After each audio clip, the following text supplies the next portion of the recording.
రాజమౌళి తీస్తున్న త్రిబుల్ లో నటిస్తున్న ప్రదీప్. అది లవర్ బాయ్ క్యారెక్టర్. ఆనందంలో ఫ్యాన్స్, ప్రదీప్ ఫ్యాన్స్. ప్రదీప్ ప్రదీప్.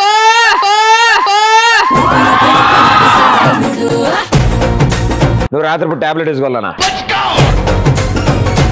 నాకు రసగుల్లాను చూడగానే రామ్ గోపాల్ వర్మ గుర్తుకొస్తారన్న.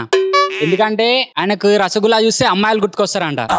అది చెప్పిండు కదా అని చెప్పేసి నేను 500 పెట్టి రసగుల్లా తెచ్చుకున్నా. వాటిని చూసి కూడా కూర్చున్నా. వాటికి చీమలు పట్టినాయి కానీ నాకు అమ్మాయిలు అయితే ఎవ్వరు గుర్తుకు రాలే.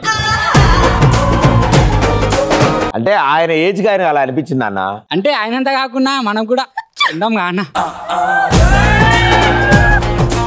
ఆయన పాపం రసగుల్లా తింటే తప్ప అమ్మాయిలు కనపడరు. అలా చూస్తే ఎన్నెన్నో అనుకుంటాం, అన్ని జరుగుతాయి ఏమిటి? అన్నయ్య నేను కేంబ్రిడ్జ్ మీద నించొని మామూలుగా నించోలేదు అన్నయ్య, హెడ్సెట్ పెట్టుకొని నించున్నాను. అది సడన్ గా జారి బ్రిడ్జ్ కింద ఉన్న నదిలో పడిపోయింది అన్నయ్య. కేంబ్రిడ్జ్ అనేది బ్రిడ్జ్ కాదు నాన్న, అది యూనివర్సిటీ పేరు రా. వాళ్ళే ఇచ్చారు అన్నయ్య. ఎవరు అది రాసింది? తింటే చేయి కడుక్కోవడం తెలియదు, నువ్వు ఎలాగరా నేను వెళ్ళిపోతే బతుకుతావు? ఇప్పుడు దాకా ఏమైనా పిజ్జా బర్గర్లు తిని బతికానా? అప్పుడు కూడా అన్నం తినే బతుకుతాను. నేను వెళ్ళిపోతాను. ఏ నువ్వు ఆపగే పాప.